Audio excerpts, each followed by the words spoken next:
नमस्कार साथियों, infusion notes के ऑनलाइन प्लेटफॉर्म पे आपका एक बार फिर से स्वागत है। जैसा कि आपको बताया, अपन प्रतिदिन सुबह राजस्थान डेली करंट अफेयर की एक क्लास लगाते हैं जिसमें अपन उस दिन के करंट अफेयर को डिटेल एनालिसिस, स्टैटिक्स, जीके और सूजस के सार के साथ पढ़ते हैं। सूजस का सार क्यों इंपॉर्टेंट है, मैं आपको बार बार बोलता हूँ। आप किसी भी गवर्नमेंट एग्जाम की तैयारी कर रहे हो राजस्थान में, आरएस से लेकर पशु परीक्षण, आरएस, पटवार, ग्राम सेवक, first grade, second grade, third grade, कोई से भी गवर्नमेंट एग्जाम की तैयारी कर रहे हो, उसमें राजस्थान जीके और जो करंट अफेयर आता है राजस्थान का, उसमें अधिकतम क्वेश्चन है वो सूजस के सार में से पूछे जाते हैं। इसीलिए मैं प्रतिदिन क्लास के अंत में सूजस के सार का न्यूज़पेपर आपको पूरा यहाँ पर कवर करवाता हूँ। डेली के 10 से 15 मिनट निकाल लेना। एक साल में वैकेंसी अगर सिलेक्शन लेना है, नौकरी लगनी है तो। इस क्लास की पीडीएफ कहाँ मिलेगी, इस वीडियो के अंदर अपन बात करते हैं। पीडीएफ बहुत इंपॉर्टेंट है। पीडीएफ के अंदर बहुत सारे फैक्ट अच्छे से सिस्टमेटिक तरीके से लिखे हुए आपको मिलेंगे। क्वेश्चन है, भरतपुर के अटारी गांव का संबंध किससे है? सर ये कोई सवाल होता है? बिल्कुल ऐसा ही सवाल होता है। ये सूजस में चर्चा में था तो एग्जाम में पूछा जाएगा। ठीक है, मुख्यमंत्री है वर्तमान में जो राजस्थान के भजनलाल शर्मा जी, उनका पैतृक गांव है भरतपुर का अटारी।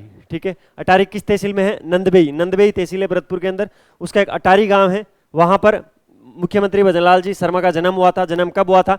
15 दिसंबर 1966 को हुआ था। इनको लेकर इनके जन्मदिन को लेकर एक फैक्ट है कि इनका जिस दिन जन्मदिन था उसी दिन इन्होंने मुख्यमंत्री पद की शपथ ली थी। कब ली थी? 15 दिसंबर 2023 को ली थी।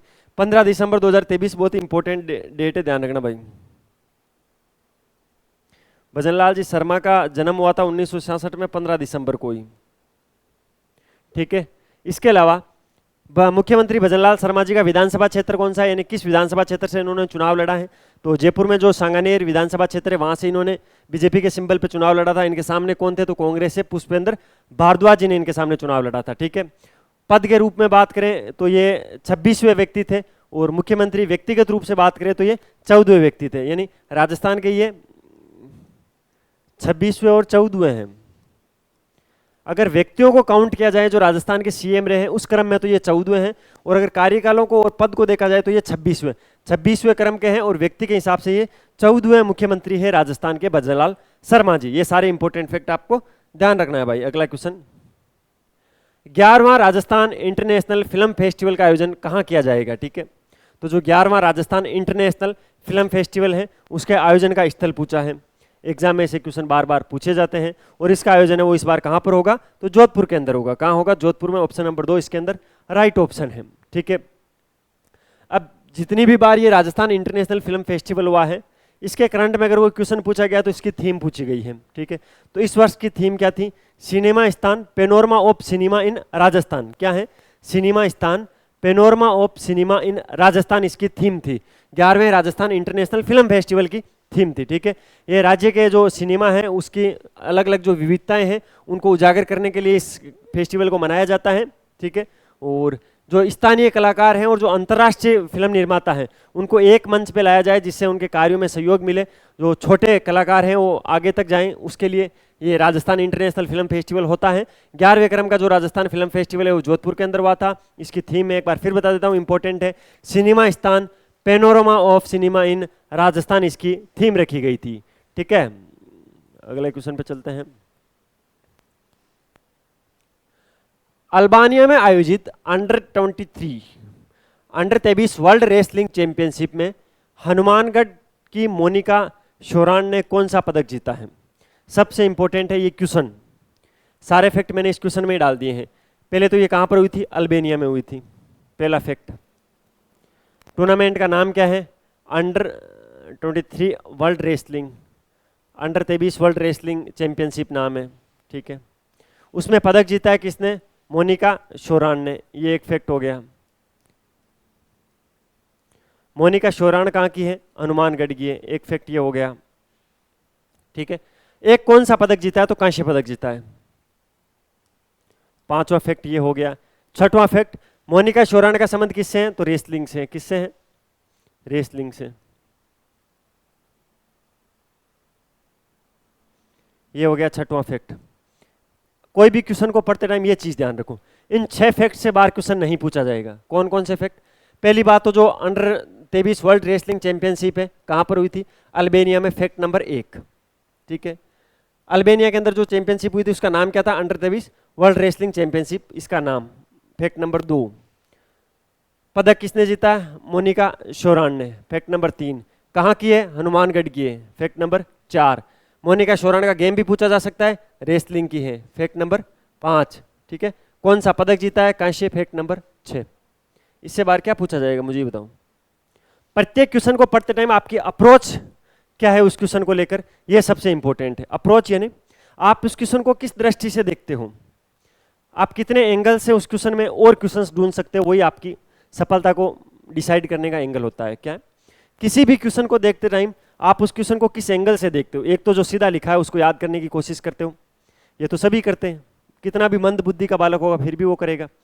आप कितने नए तरीकों से उसमें कुछ कितने नए क्वेश्चन ढूंढ सकते हो, वही आपकी योग्यता है, और आपको कितनी जल्दी सफलता मिलेगी वो उसी पर निर्भर करती है। ठीक है, तो अच्छे से पढ़ो, थोड़ा दिमाग को टेंटेटिव करके पढ़ो, कोई दिक्कत नहीं है। अगला क्वेश्चन, राजस्थान में 10 अक्टूबर 2024 तक सौर ऊर्जा की स्थापित क्षमता कितनी थी? तारीख क्या इंपॉर्टेंट है भाई, 10 अक्टूबर 2024। ये जो मैं आंकड़ा बता रहा हूँ वो सूजस का आंकड़ा है। ठीक है, इकोनॉमिक सर्वे में आंकड़ा डिफरेंट हो सकता है, लेकिन ये सूजस का आंकड़ा है। सूजस की रिपोर्ट हमेशा ऑथेंटिक रिपोर्ट होती है। ठीक है, राजस्थान का सूचना एवं जनसंपर्क विभाग है वो उसको निकालता है, ऑथेंटिक डाटा है। 10 अक्टूबर 2024 तक सौर ऊर्जा स्थापित क्षमता कितनी है? तो 29.98 गीगावाट। ये क्वेश्चन इंपॉर्टेंट है भाई। इसके अंदर राजस्थान कौन से स्थान पर है सौर ऊर्जा के अंदर? फर्स्ट स्थान पर है। सौर ऊर्जा की स्थापित क्षमता में राजस्थान प्रथम स्थान पर है, और 10 अक्टूबर 2024 के हिसाब से 29.98 गीगावाट क्षमता है। ठीक है, भारत की बात करें, ठीक है, कुल स्थापित क्षमता कितनी है? तो 452.69 गीगावाट है। अक्षय ऊर्जा है वो कुल बिजली उत्पादन की क्षमता कितनी है? अक्षय ऊर्जा से अपन कुल कितनी बिजली उत्पादित कर सकते हैं? तो 46.3% तक कर सकते हैं। ठीक है, परमाणु ऊर्जा से 8180 मेगावाट है। ये सारे फैक्ट मैं आपको बताऊंगा। इसमें एक चीज़ ये ध्यान रखना है, अगर राजस्थान में स्रोतों की विविधता के हिसाब से ऊर्जा को देखें तो सबसे ज़्यादा ऊर्जा उत्पन्न होती है बड़े जो सौर पार्क है उनसे, उनके बाद में पवन ऊर्जा के रूप में, फिर जल विद्युत परियोजनाओं से ऊर्जा प्राप्त होती है राजस्थान को। ठीक है, ये क्वेश्चन तो एज इट इज याद कर लेना। इसके बारे में डिटेल में अपन इसी क्लास के अंदर मैंने उस सूजस की रिपोर्ट का एक पूरा न्यूज़पेपर का एक पेज डाला, वो पढ़ेंगे अपन। पहले आगे चलो, अगला क्वेश्चन, पीएम सूर्यघर निःशुल्क बिजली योजना के तहत राजस्थान में कितने घरों में रूफटॉप सोलर लगाने का लक्ष्य है? ऐसे क्वेश्चन एग्जाम में आते हैं भाई, एग्जैक्ट फिगर पूछ लिया जाता है। अभी जो सीटी के पेपर हुए थे उसके अंदर तो एग्जैक्ट फिगर पूछ लिए गए थे। ठीक है, जो पीएम सूर्यघर निःशुल्क बिजली योजना है उसके तहत राजस्थान के 5 लाख घरों की रूफटॉप पर सोलर प्लांट लगाने की, यानी जो सोलर प्लेट है वो लगाने का लक्ष्य रखा गया है। कितने? 5 लाख घरों पे। ठीक है, अक्टूबर 2024 तक कितने लगा दिए हैं? तो अक्टूबर 2024 तक 15,085 घरों पर सोलर पैनल है वो लगा दिए गए हैं, जिसमें सबसे अधिक जयपुर में लगे हैं 5,756 घरों पे, उसके बाद में अजमेर में लगे हैं 4,405 घरों पे, उसके बाद जोधपुर में लगे हैं 4,924 घरों पे। ये 3 सिटी है जिसके अंदर 15,085 घरों पर सोलर पैनल लग गए हैं। लक्ष्य कितना है? 5 लाख घरों पे लगाना है। ठीक है, प्रधानमंत्री जी ने एक योजना लॉन्च की थी, पीएम सूर्य योजना। ठीक है, जिसके अंदर मुफ्त बिजली दी जाएगी रूफटॉप के माध्यम से। ठीक है, उसकी ग्रांट राशि कितनी रखी गई थी? तो 2026-27 तक सरकार ने उसके लिए 75,021 करोड़ रुपए का फंड निर्धारित किया था। ठीक है, लक्ष्य क्या है? राष्ट्रीय लक्ष्य की बात करें तो पूरे देश का लक्ष्य तो है 1 करोड़ घरों पर रूफटॉप सोलर सिस्टम लगाना, जिसमें से 5 लाख है वो राजस्थान में लगेंगे। ठीक है, सब्सिडी कितनी दी जाएगी? अगर 3 किलोवाट क्षमता का सोलर संयंत्र अगर कोई लगाता है अपने घर पे तो उसको 78,000 रुपए तक की सब्सिडी मिलेगी। ठीक है, इसके साथ में मुफ्त बिजली भी दी जाएगी। जो मतलब गरीब घर हैं, योग्य घर जो हैं, उनको 300 यूनिट प्रति माह फ्री बिजली मिलेगी। ये योजना थी। सारे फैक्ट मैंने आपको बता दिए हैं। 15,085 घरों पर सौर पैनल लग गए हैं सूजस के हिसाब से।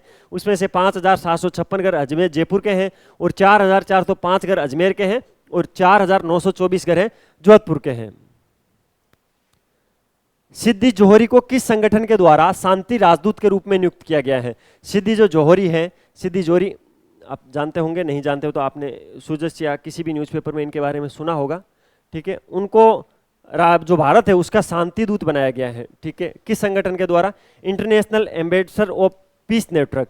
जो international ambassador of peace network है उसके द्वारा सिद्धि जोहरी को शांति राजदूत के रूप में नियुक्त किया गया है। ठीक है, ध्यान रखना है। जब इनका यहाँ पर इस पद के लिए इनकी नियुक्ति की गई तो इनमें क्या क्या चीज़ें देखी गई? एक तो इनका लीडरशिप का कौशल बहुत ही अच्छा था, सामाजिक कार्य के प्रति जुनून उनका बहुत ही अच्छा है, और महिला सशक्तिकरण पर इन्होंने बहुत ही अच्छा काम किया है। महिला सशक्तिकरण को लेकर बहुत ही समर्पित है ये, इसके चलते उनको ये पद दिया गया है। इनकी भूमिका क्या रहेगी? तो भारत में शांति और समझ को स्थापित करने के लिए क्या क्या समाधान निकाले जा सकते हैं, और भारत में शांति और समझ को कैसे विकसित किया जाएगा, कैसे उसको बढ़ाया जाएगा, उसके लिए ये काम करेगी सिद्धि जौहरी जी। इनकी जिम्मेदारियां क्या रहेगी? तो राष्ट्र के रूप में या अंतर्राष्ट्रीय स्तर पर जो भी शांति को लेकर कार्यक्रम होंगे उसमें भारत का प्रतिनिधित्व करेगी सिद्धि जौहरी जी। ठीक है। मां बाउचर योजना के तहत प्रतिवर्ष कितना व्यय राजस्थान सरकार द्वारा किया जाएगा? ये अभी खबरों में क्यों आई है? अभी एक क्यूआर कोड जारी किया था, ठीक है, उस वजह से मैं आपको बताऊंगा कैसा क्या क्यूआर कोड था। तो उस क्यूआर कोड को जारी करने के बाद ये योजना वापस खबरों में आई, मां बाउचर योजना इसका नाम है। उसके तहत प्रतिवर्ष राजस्थान सरकार 10 करोड़ रुपए खर्च करेगी। कितनी? 10 करोड़ रुपए खर्च करेगी। 2024-25 का जो बजट आया था, कौन सा? 2024-25 का। 2024-25 के बजट के अंदर घोषणा हुई थी महाबाउचर योजना की। ठीक है, ये पायलट प्रोजेक्ट के रूप में पहले कुछ 4 जिलों के अंदर चला था, जिसमें भरतपुर हो गया, नए जिलों के हिसाब से फलोदी हो गया, 12 हो गया। यहाँ पर इसको पायलट प्रोजेक्ट के रूप में मां बाउचर योजना को शुरू किया गया था। घोषणा हुई थी 2024-25 के अंदर। फिर इस योजना की शुरुआत कब हुई थी? 17 सितंबर 2024 को इस योजना की शुरुआत हुई थी। इंपॉर्टेंट है भाई, ध्यान रखना है डेट क्या, 17 सितंबर 2024। डेट पूछी जाती है, 4-4, 5-5 साल पुरानी योजनाओं की डेट पूछ ली जाती है, ये तो नई योजना है फिर भी। ठीक है, तो 17 दिसंबर 2024 को अभी जो मां बाउचर योजना है उसमें जो सेवाएं दी जाती थी उन सेवाओं में विस्तार हुआ है। विस्तार क्या हुआ है? राजकीय के साथ में जो निजी सोनोग्राफी केंद्र है उनको अपने साथ में जोड़ा है सरकार ने इस योजना के तहत। वहां पर भी जांचें करवाई जाएगी। ठीक है, वहां पर भी सोनोग्राफी करवाई जाएगी। वित्तीय प्रावधान की बात करें तो निजी सोनोग्राफी केंद्रों के लिए प्रतिवर्ष सरकार लगभग 10 करोड़ रुपए खर्च करने के लिए प्रतिबंधित रहेगी। ऑप्शन नंबर 2 इसके अंदर राइट ऑप्शन है भाई। अगले क्वेश्चन पे चलते हैं। अच्छा, अब कुछ थोड़ा सूझस का सार पढ़ लेते हैं। देखिए, कुछ मैं आपको चीजें बता देता हूं जिसका आपको विशेष ध्यान रखना है। सबसे पहले तो आज मुझे कमेंट बॉक्स में आप ये बताना आप किस एग्जाम की तैयारी करते हो, सबसे इंपॉर्टेंट तो ये है। फिर उसके लिए मैं आपको अलग अलग ग्रुपों में भी ऐड करवाऊंगा और वहाँ से मैं आपको बहुत सारा अच्छा कंटेंट दिलवाऊंगा। तो आप कमेंट में ये मुझे जरूर बताना आप किस एग्जाम की तैयारी कर रहे हो, फर्स्ट चीज़ तो। सेकेंड चीज़, प्रत्येक दिन जो क्लास होती है उसकी पीडीएफ आपके पास होनी ही चाहिए। क्लास की पीडीएफ कहाँ पर मिलेगी? मैं जितने भी फैक्ट बताता हूँ वो सारे उस पीडीएफ में मिल जाएंगे, उससे और भी ज़्यादा फैक्ट उसके अंदर मिल जाएंगे। ठीक है, तो वो पीडीएफ डाउनलोड करने के लिए इस वीडियो के डिस्क्रिप्शन में एक तो टेलीग्राम चैनल की लिंक है, उसको ज्वाइन कर लेना। वहाँ पर मंथली मिलेगा, पर डे नहीं मिलेगा। ठीक है, फिर भी पर डे लेना है तो ये अपने व्हाट्सअप नंबर है 9887809083। ये इन्फ्यूजन नोट्स टीम के ऑफिशियल नंबर है। इन पे मैसेज करना कि सर जो आपकी डेली राजस्थान या इंडिया करंट अफेयर की जो आपकी क्लास होती है उस क्लास की पीडीएफ चाहिए। एक बार मैसेज करके आप छोड़ देना, उसके बाद प्रतिदिन आपको ऑटोमेटिक क्लास भी मिलती जाएगी और क्लास की पीडीएफ भी वहाँ पर मिल जाएगी। क्योंकि आपको एक ब्रॉडकास्ट चैनल में ऐड कर देंगे, वहाँ आपके नंबर हाइड रहेंगे, नंबर किसी को नहीं दिखेंगे, ब्रॉडकास्ट चैनल में आपको ऐड करेंगे, वहाँ पर ये सारी चीज़ें मिलती रहेगी। इसके अलावा आप किसी भी राजस्थान में गवर्नमेंट एग्जाम की तैयारी कर रहे हो, यूआरओ से लेकर पशु प्रीचर, पटवार, first grade REET, RS, SI, deputy jailer, कोई से भी एग्जाम की तैयारी कर रहे हो, ये हमारी वेबसाइट है infusionnotes.com के नाम से। यहाँ से आपको क्या करना है, इस वेबसाइट पे जाना और उस एग्जाम को सर्च करना। उसके बहुत ही शानदार according to syllabus handwritten notes मिल जाएंगे। उन नोट्स को ऑर्डर कर देना, आपके घर पे पहुंच जाएंगे। बहुत ही अच्छे नोट्स हैं, वहाँ पर पीडीएफ भी मिल जाएंगे, उनको भी आप देख लेना। ठीक है, इंस्टाग्राम है infusion/notes के नाम से, उसको फॉलो कर लेना। वहाँ पर बहुत ही अच्छे अच्छे राजस्थान जीके के क्वेश्चन डालता हूँ, पुराने पेपर्स डालता हूँ, तो आप उसको जरूर देख लेना। भारत की अक्षय ऊर्जा क्षमता 200 गीगावाट के पार हुई है भाई, पहली चीज इंपॉर्टेंट। राजस्थान कैसा रहा है? राजस्थान अव्वल रहा है, फर्स्ट स्थान पर रहा है। ठीक है, देश की कुल अक्षय ऊर्जा क्षमता 10 अक्टूबर 2024 तक 200 गीगावाट के आंकड़े को पार करने के साथ भारत ने अपनी अक्षय ऊर्जा यात्रा में एक मील का पत्र हासिल कर लिया है। केंद्रीय विद्युत प्राधिकरण के अनुसार कुल अक्षय ऊर्जा आधारित बिजली उत्पादन क्षमता 201.45 गीगावाट हो गई है, तो 200 से पार हो गई है। सारे आंकड़े पढ़ लेना, मैं बता रहा हूँ, बहुत ही इंपॉर्टेंट स्लाइड है। राजस्थान में 29.98 गीगावाट क्षमता के साथ राजस्थान पहले स्थान पर है। ठीक है, दूसरे स्थान पर गुजरात है 29.52 गीगावाट क्षमता के साथ। तीसरे स्थान पर तमिलनाडु है 23.70 गीगावाट के साथ और चौथे नंबर पर कर्नाटक है 22.37 गीगावाट के साथ। इसमें लिखी एक एक चीज इंपॉर्टेंट है और एक साल में जो भी एग्जाम आएगा इस पेपर की कटिंग में से एक क्वेश्चन आएगा, लिख के ले लो मेरे से, लिखवा लो मेरे से, इस पेपर की कटिंग में से एक क्वेश्चन पक्का आएगा आगामी एक साल के अंदर। आप देख लो आपको पढ़ना है कि नहीं पढ़ना है, बहुत ही इंपॉर्टेंट है। अक्षय बिजली उत्पादन क्षमता 452 गुणक्षेत्र गीगावाट है। अक्षय ऊर्जा का योगदान 46.3% है। सारे आंकड़े याद कर लेना। और ये जो कटिंग है पेपर की वो बिल्कुल एकदम HD क्वालिटी के अंदर अपने इस क्लास की PDF के अंदर मिल जाएगी। PDF आप ले लेना इस नंबर पे व्हाट्सअप मैसेज करके। प्रदेश में 15,085 घरों पर रूफटॉप सोलर लगे हैं, ठीक है। 78,000 रुपए तक की सब्सिडी है। PM सूर्यघर निःशुल्क बिजली योजना के तहत है। सारी चीजें मैंने आपको अच्छे से समझा दी हैं। 18,000 से अधिक गर्भवती महिलाओं को लाभान्वित किया है। किस योजना के तहत? मां बाउचर योजना के तहत। मां बाउचर योजना के तहत क्या है? गर्भवती महिलाओं के लिए निजी केंद्रों पर निःशुल्क सोनोग्राफी होगी।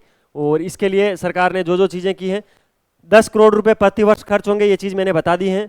2.25 लाख गर्भवती महिलाओं को लाभान्वित करने का लक्ष्य रखा गया, तो ये भी इंपॉर्टेंट है। कितनी?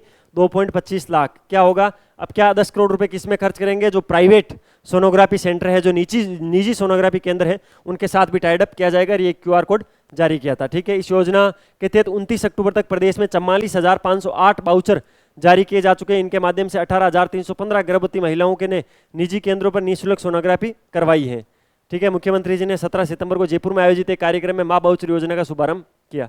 इंपॉर्टेंट है भाई, ध्यान रखना है। मां बाउचर योजना के तहत निःशुल्क सोनोग्राफी सेवा का लाभ लेने की प्रक्रिया। मां बाउचर योजना मोस्ट इंपॉर्टेंट है, एग्जाम में पूछी जाएगी। प्रधानमंत्री सुरक्षित मातृत्व अभियान मां बाउचर योजना, दिनांक 9, 18 और 27 प्रति माह की इन तारीखों को ये जांच होगी। इसको पूरे को अच्छे से पढ़ लेना। बाकी एक मैं राजस्थान की फ्लैगशिप योजना और राजस्थान की जो अन्य योजना है उनको लेकर एक क्लास में आपको जल्दी प्रोवाइड करवा दूंगा।